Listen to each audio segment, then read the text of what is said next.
సంవత్సరాల తరబడి government job కోసం వేచి చూస్తున్నారా? కేవలం 8 నెలల్లో మీ కల నెరవేర్చుకోండి. వెంటనే కింది నంబర్స్‌కి కాల్ చేయండి.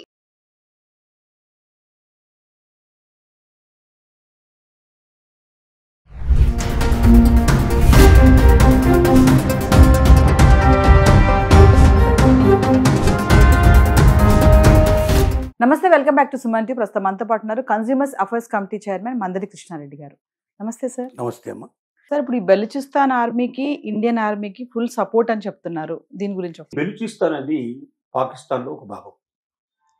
అంటే మనకి ఎట్లాగైతే నార్త్ ఈస్టు, సౌత్ ఈస్టు, ఎట్లాగ వెస్టు, మనం ఈస్ట్ అని చెప్తూ ఉంటాము.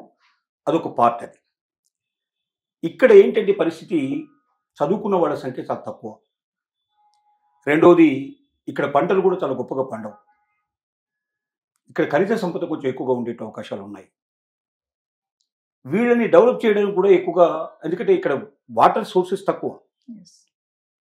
ఇక్కడ కొంచెం వెనుకబడిన ప్రాంతం కింద మొదటి నుంచి ఉంది ఇది.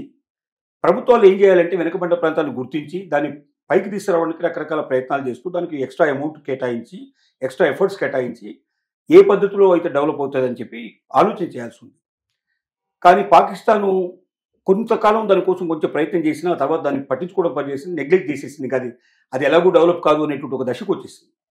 మరి ప్రజలకు ఎప్పుడైతే అసంతృప్తి పెరిగిపోతుందో దాంట్లో మిలిటెంట్స్ పుట్టుకొస్తారు. అసలు మేము పాకిస్తాన్లో ఉండవు, మేము సపరేట్ అయిపోతాం అని వాళ్ళు బెలూచిస్తాన్ లిబరేషన్ ఫ్రంట్ అనేటువంటి ఒక ఫ్రంట్ స్థాపించుకున్నారు. ఇది చాలామంది వాళ్ళు పాకిస్తాన్ వాళ్ళు దీని గురించి ఎట్లా ప్రచారం చేశారంటే, భారతదేశమే స్వయంగా డబ్బులు ఇచ్చి వాళ్ళకి సపోర్ట్ ఇచ్చుకుంటూ, వాళ్ళకి ఆయుధాలు ఇచ్చుకుంటూ మా మీద ఉసుగొలుపుతుంది. వ్యక్తులు వాళ్ళకి అమాయకులు, వాళ్ళకి ఏం తెలియదు, వాళ్ళకి ట్రైనింగ్ ఇచ్చి తయారు చేస్తుందని మనకు ఎగనిస్ట్గా. ఎందుకంటే ఇప్పుడు వాళ్ళు చేసే పనులని అంతర్జాతీయంగా మనం ఎప్పుడు ఎండగట్టే ప్రయత్నం చేయడం వల్ల ప్రపంచ దేశాల మధ్యలో పాకిస్తాన్ చాలా చిన్నదైపోతున్న పరిస్థితిలో తమను తను సెల్ఫ్ డిఫెన్స్ చేసుకోవడానికి వీలుగా భారతదేశంలో ఒక అభాండం చేసే ప్రయత్నం చేశారు. వాస్తవంగా బెలూచిస్తాన్ మన పక్కనే లేదు. పాకిస్తాన్లో ఆ చివరిలో ఉంటుంది బెలూచిస్తాన్. ఇప్పుడు మనకు పక్కన ఉండేది ఆక్రమిత కాశ్మీర్ ఉంటుంది.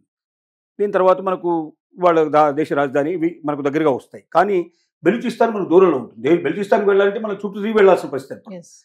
ఇట్లా వెళ్ళి వాళ్ళని ఏదో ఇంకో దేశం నుంచి వెళ్ళి వాళ్ళని కలిసి వాళ్ళకి కావాల్సింది ఇవ్వడం అనేది అంత సులభమైన విషయం కాదు. అయినా మన భారతదేశం ఆ పని ఇప్పుడు చేయదు. కానీ వాళ్ళు ఏంటంటే వాళ్ళని వాళ్ళు సమర్థించుకోవడానికి వీలుగా బెలూచిస్తాన్ సంబంధించినటువంటి లిబరేషన్ ఫ్రంట్ అంతా కూడా భారతదేశం ఆడించే నాటకం, వీళ్ళు సపోర్ట్ చేసేది, వీళ్ళు ఆర్థికంగా ఫైనాన్స్ చేసేదని మన మీద ప్రచారం చేస్తూ ఉన్నారు. నిజానికి అది కరెక్ట్ కాదు. వాళ్ళలో పుట్టినట్టు అసంతృప్తికి విధంగా వాళ్ళే తయారు చేసుకున్నట్టుంది అది. అయితే మోరల్ సపోర్ట్ మనది ఉందని మాత్రం మనం చెప్తున్నాం.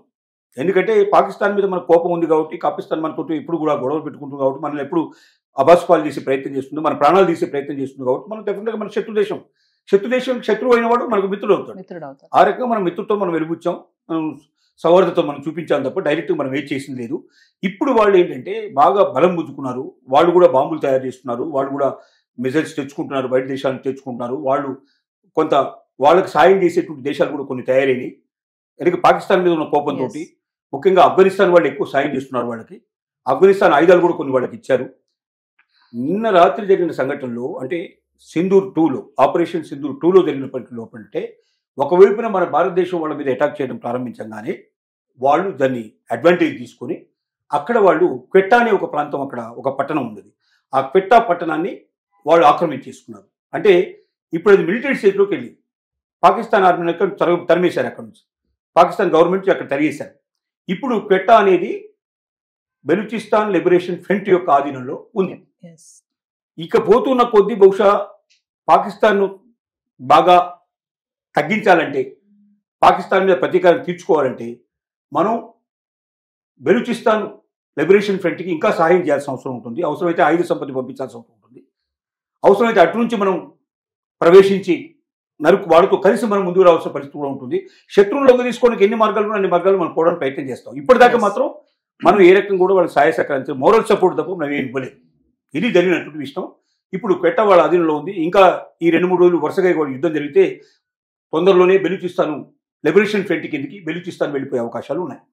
ఇప్పుడు ఆలోచన కూడా భారతదేశం ఏంటంటే, ఇక పాకిస్తాన్ క్షమించకూడదు, ఎట్టి పరిస్థితులు దాన్ని ముక్కలు ముక్కలు చేసేసారు.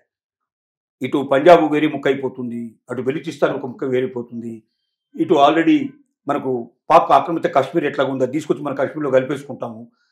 ఇంకొక కూడా 2 ముక్కలు అయ్యేటట్టుగా ఉంది. వీళ్ళని ముక్కలు చేసి పాకిస్తాన్ అనే పేరే లేకుండా చేసేసి ప్రపంచ పటంలోంచి పాకిస్తాన్ ఏరి పారేయాలనే ఆలోచన కూడా మన వాళ్ళు చేస్తున్నారు. అంటే సార్ ఇప్పుడు బెలూచిస్తాన్ కొత్త దేశంగా కూడా ఏర్పాటు చేసే ప్రయత్నం కూడా ఉందంటారా? ఆటోమేటిక్గా వాళ్ళ ఆలోచన ఏది కదా. బెలూచిస్తాను ఫ్రంట్ ఏదైతే ఏర్పడిందో, ఆ లిబరేషన్ ఫ్రంట్ ఏది ఏర్పడిందో వాళ్ళ లక్ష్యం ఏమిటంటే మేము పాకిస్తాన్ నుంచి విడిపోయి కొత్త దేశం తయారు చేసుకుని మా దేశాన్ని మేము అభివృద్ధి పరుచుకుంటాం, మా జీవితాలను మేము బాగు చేసుకుంటాం అనేది వాళ్ళ స్లోగన్. అంటే దీనికి తగ్గట్టుగా మన భారత త్రివిధ దళాలు దాడులకు సంబంధించి కూడా రెడీ అవుతున్నారంటే ఏమనుకోవచ్చు? అంటే ఇది యుద్ధ నీతిలో ఒక భాగం. ప్రపంచానికి అందరికీ చెప్పేటువంటి విషయాలు కావు. వాళ్ళు ఇంటర్నల్గా చేసుకుంటారు. అంటే శత్రువుని ఇంకా బలహీనపరచడానికి మార్గాలు ఏమున్నాయని అన్వేషించుకుంటారు. అది ఓపెన్గా డిస్కషన్లోకి రాదు, ఓపెన్గా ప్రభుత్వం ఒప్పుకోదు. మేము అసలు సాయం చేసామంటూ కూడా వాళ్ళు టిపస్లో ఒప్పుకోరు. కానీ యుద్ధ నీతిలో అదొక భాగం. నా శత్రువుని నేను ఎంత వీలైతే అంత బలహీనపరచడానికి ఎన్ని మార్గాలు ఉన్నాయి అన్ని మార్గాలు నేను అనుసరిస్తాను. సామ దాన భేద దండోపాయాలు అన్నాను. ఇది యుద్ధ నీతి ఆనాడు చెప్పింది, ఇవాళ కాదు, రాజుల కాలం నుంచి ఉన్నటువంటి యుద్ధ నీతి. ఆ యుద్ధ నీతిలో భాగంగా దాన్ని కూడా తీసుకునే అవకాశాలు ఉన్నాయి. Thank you sir.